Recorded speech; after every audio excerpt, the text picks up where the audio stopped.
friends, students of our Nairobi Buddhist Temple. Good evening. I'm glad you could join us. You all are busy with all kinds of responsibilities.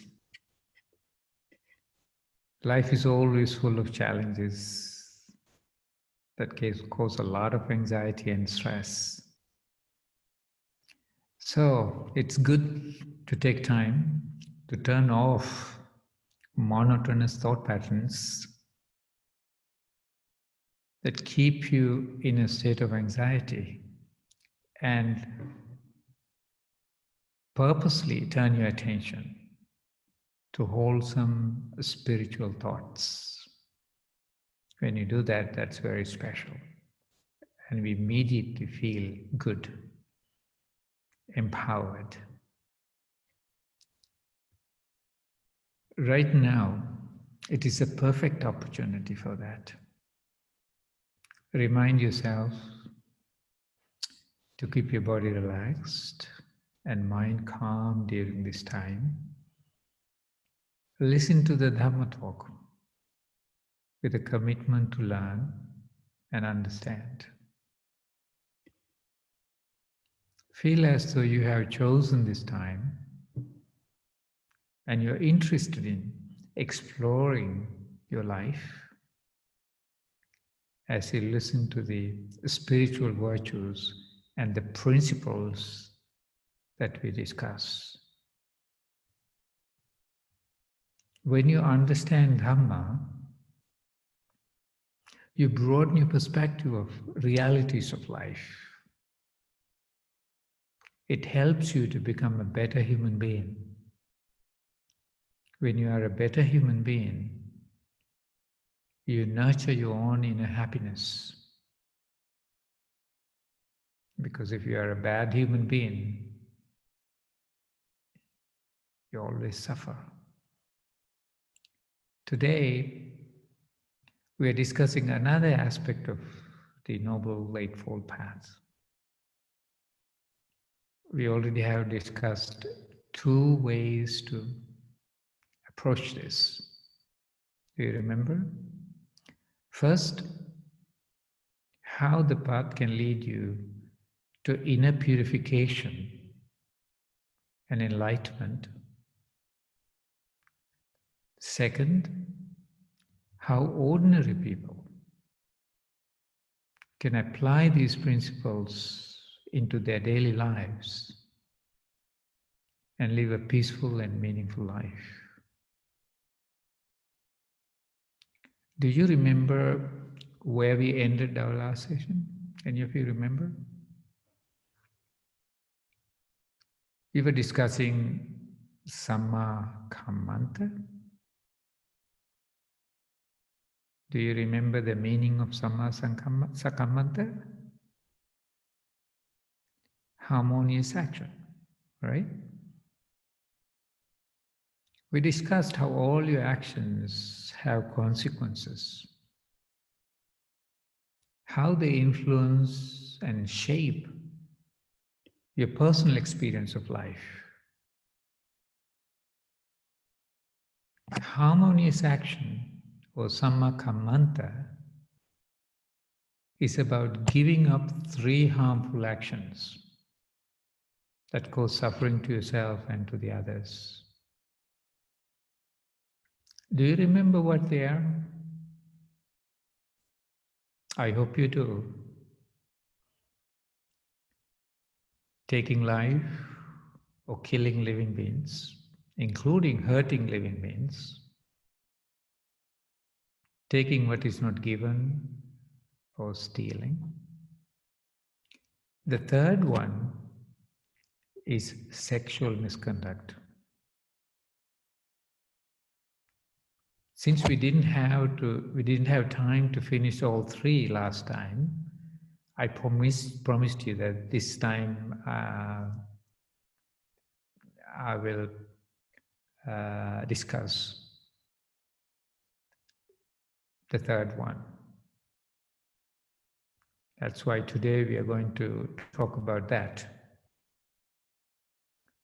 The third aspect of harmonious action, which is abstaining from sexual misconduct. In Pali, you remember the Pali word kamesu michachara. Kamesu michachara. Sexual misconduct. Sexual misconduct could be considered one of the single most common cause of suffering. So please pay attention.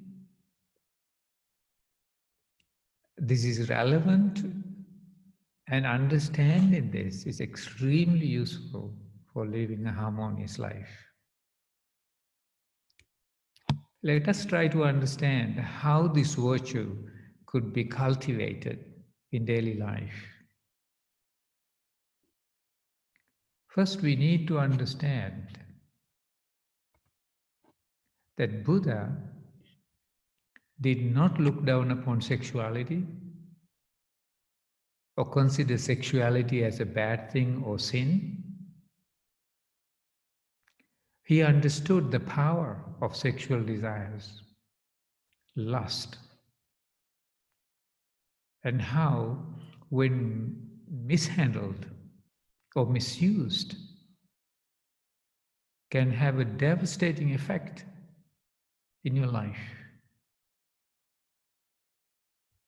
Can you imagine how many millions of people around the world, across the globe, tortured, abused, mistreated, harmed, or even killed every day because of sexual desires, sexual conduct, or misconduct? Many become victims, while others are becoming victimizers. You might have an experience as a victim or victimizer at some point in your life. That is why Buddha advocates harmonious sexual behavior. If you take it lightly or behave neglectfully, consequences can hurt you and everyone around you. They can negatively affect you,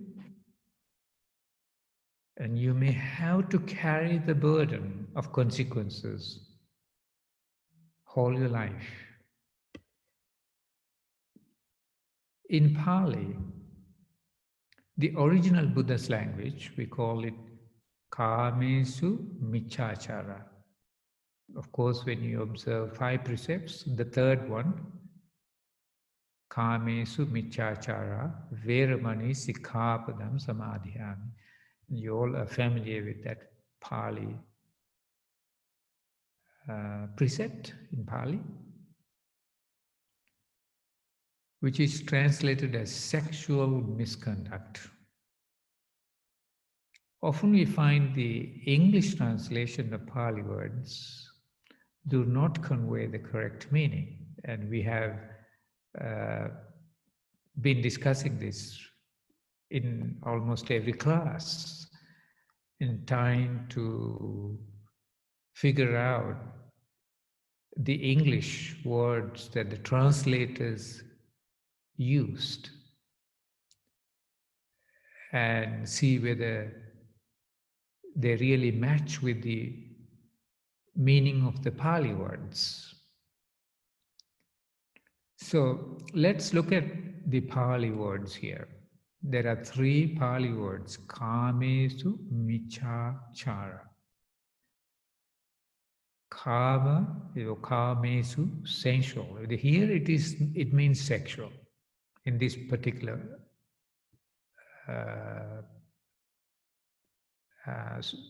place. Micha is disharmonious or not in harmony or in conflict with. Remember, we discussed that. What is the opposite of miccha? You remember? Samma. Samma ditti, samma sankappa, samma vacha. So, opposite of samma is miccha. Samma is harmonious action or harmonious thought. Harmonious, free of conflicts. So miccha is full of conflicts or disharmonious or not in harmony. Chara means the behavior. So this means we need to refrain from sexual behavior that disturbs harmony, brings discomfort, hurt yourself, and cause pain or suffering to others. Here especially we are talking about the kind of sexual behavior that contribute to emotional or physical conflicts, or emotional or physical pain, hurt, or harm others, and disturb or destroy peace. At this point, I would like to ask you to look at your own life. How many of you live in pain, anger, bitterness, or are depressed due to conflicts caused by sexual experiences? Think about it for a moment. Look at your own life. How much of your restlessness, guilt, or unhappiness in life is connected to your own sexual misconduct? Because usually, sexual misconduct is taken lightly and spoken about very lightly. But the long-term consequences sometimes bring a lot of anxiety and stress to the very people who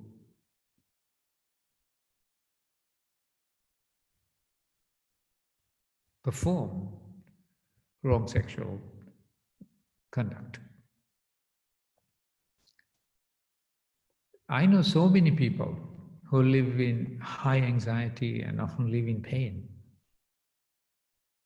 because of their own sexual misconduct, especially adultery and abuse. When your actions are not in harmony with your conscience, this is very important. When your actions are not in harmony with your conscience, eventually they're going to give you problems. Eventually. They're going to take away your happiness.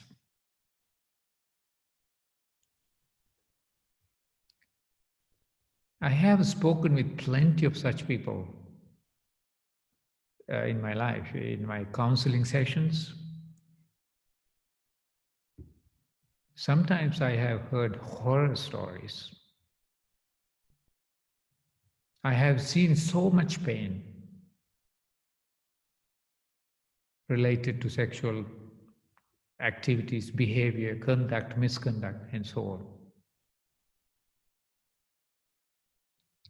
I used to visit US prisons for many years.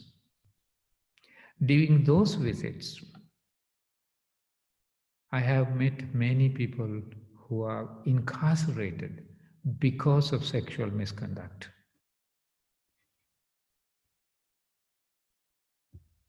I have personally met people who are there because of violent acts, even killing.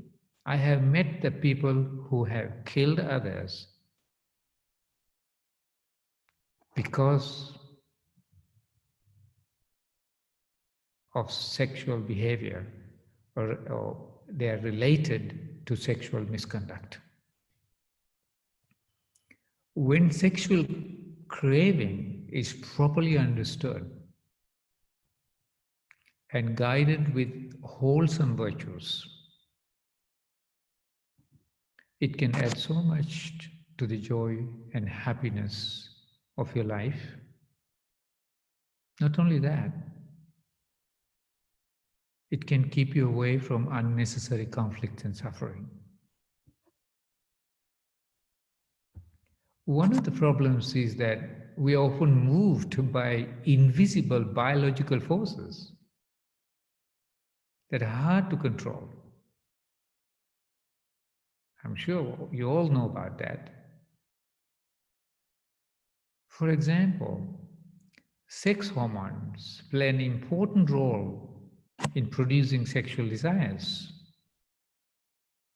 Estrogen and testosterone, I guess you all know about them. You're familiar. Send messages to the brain. Then brain sends signals causing emotional and physical agitation. Some research shows that how the entire body is full of receptors for sex steroid. They apparently influence the brain, causing your emotional distress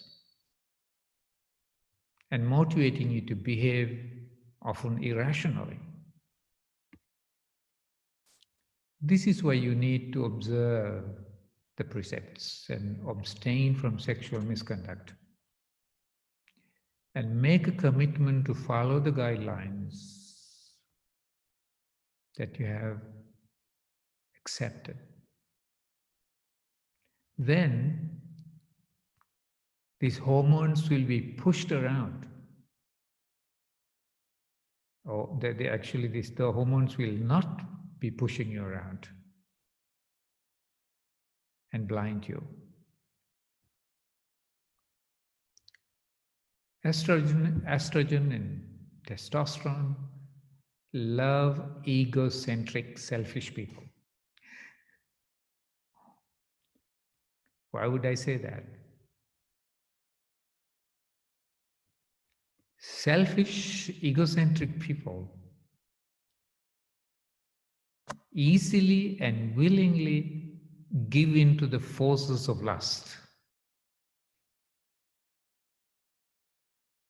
I think hormones know that. The hormones know that selfish people are easy to be manipulated to get what they want. Why?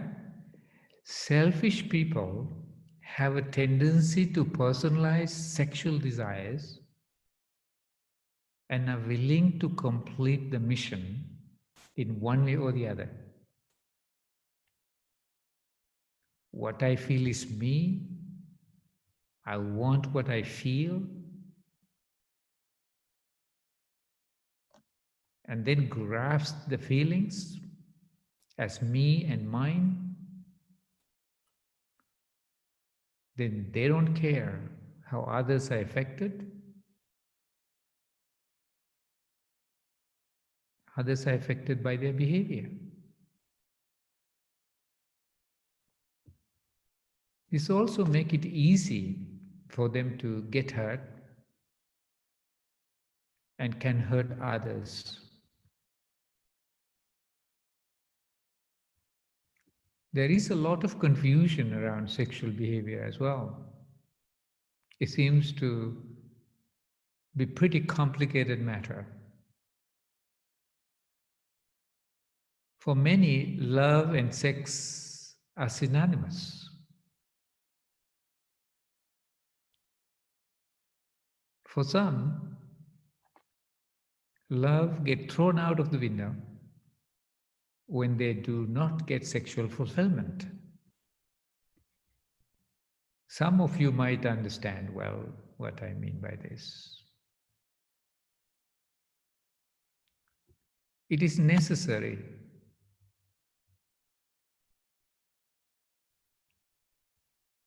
It is necessary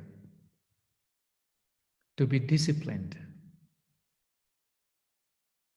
in order not to become a slave of the influence of hormones that cause sexual desires. We need to master them, we need to guide them, we need to handle them wisely so that we will live in peace. We won't allow these biological forces to ruin our lives.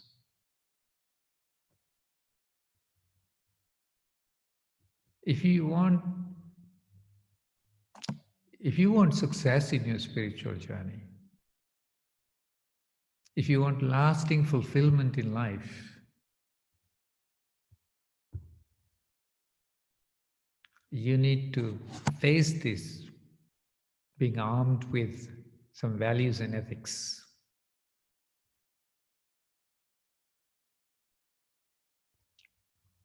You need to train the mind to think rationally and abstain from sexual misconduct.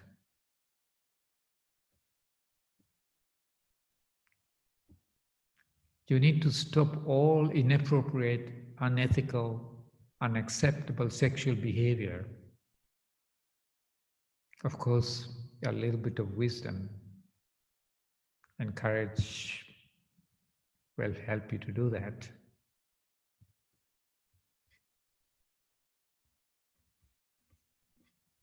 When your behavior is not in harmony,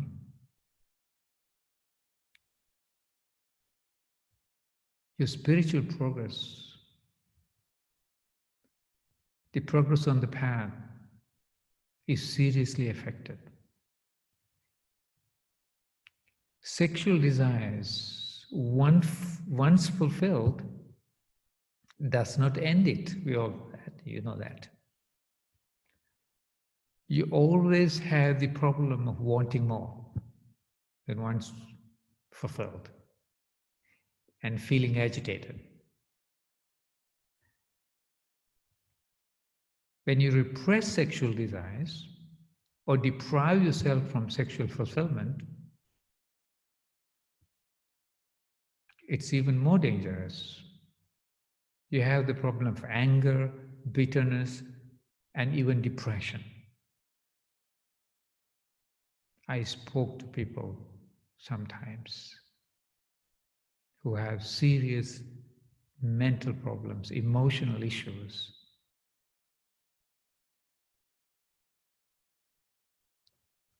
Because they have repressed their sexual desires, or they are deprived of fulfillment.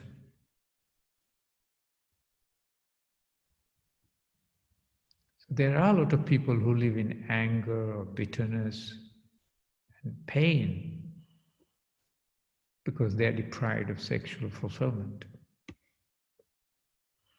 That is why Buddha took one step further and recommended monks and nuns to refrain from sexual behavior completely. To understand this, you must understand what it means to be a monk. Especially those days, Buddhist monks and nuns were the people who gave up worldly life in order to follow the path to enlightenment. They were fully dedicated truth seekers who lived a monastic life.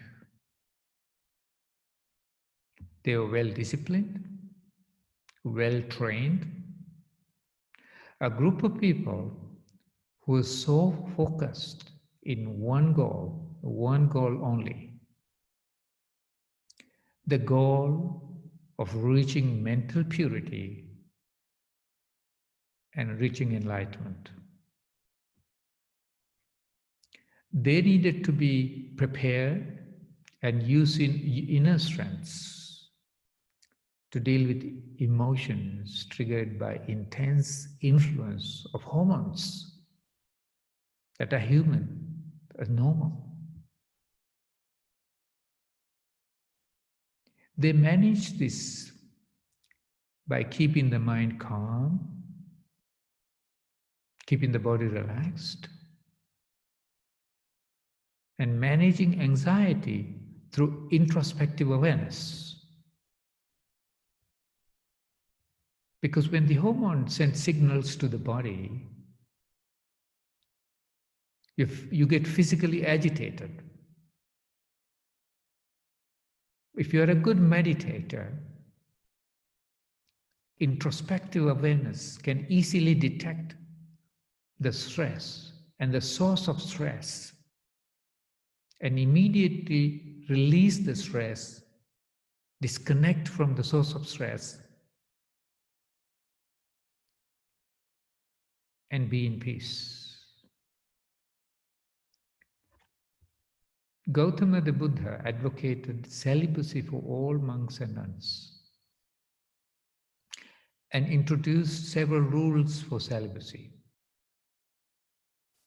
Because lust and sexual behavior is connected to complex and serious social and emotional ramifications. It is so easy for a monk to get distracted and derailed from the goal of reaching mental purity and enlightenment when the commitment to the path is shaky. So this is very closely tied to the commitment they make towards higher, greater, spiritual goal. So abstaining from sexual misconduct is as a practice for harmonious action, can assist you to take steady progress in the spiritual path on your spirituality. By eliminating many obstructions, distractions, anxiety, worry, and guilt.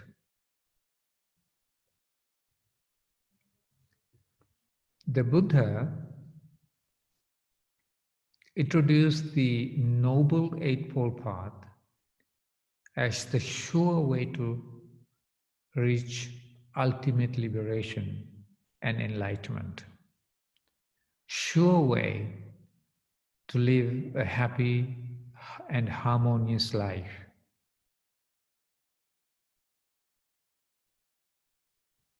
In all steps, he's describing, explaining the barriers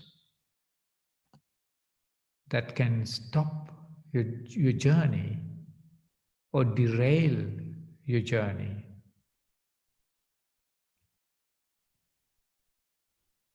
So harmonious action is the fourth step on the path. And today we talked about just one step of harmonious action.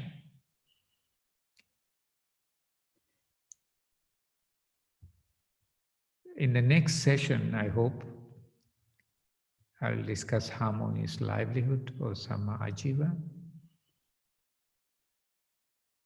the fifth step of the path. Because Ilana has told me several times, let's keep our time and manage it properly so that people can get a chance to ask questions and we can have a question and answer session at the end. So I will discuss harmonious livelihood or Samma Ajiva, the fifth step of the path, in our next session. So may you all be guided by the wisdom in your heart and see the value of a wholesome spiritual life May you find courage and willpower within you to guard and discipline the senses.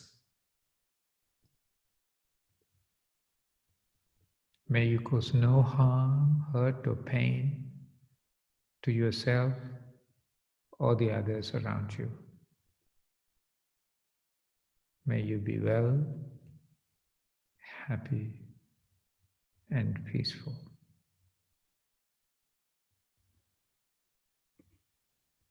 Abhivadana silisa nicham vadhapachayino Chattaru dhamma vadhanti ayuvanno sukham balam Ayurarogya sampatti sagga sampatti mevacha Atho nibbana sampatti minate samichatu.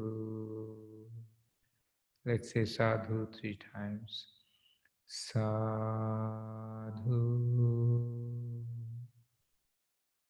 sadhu.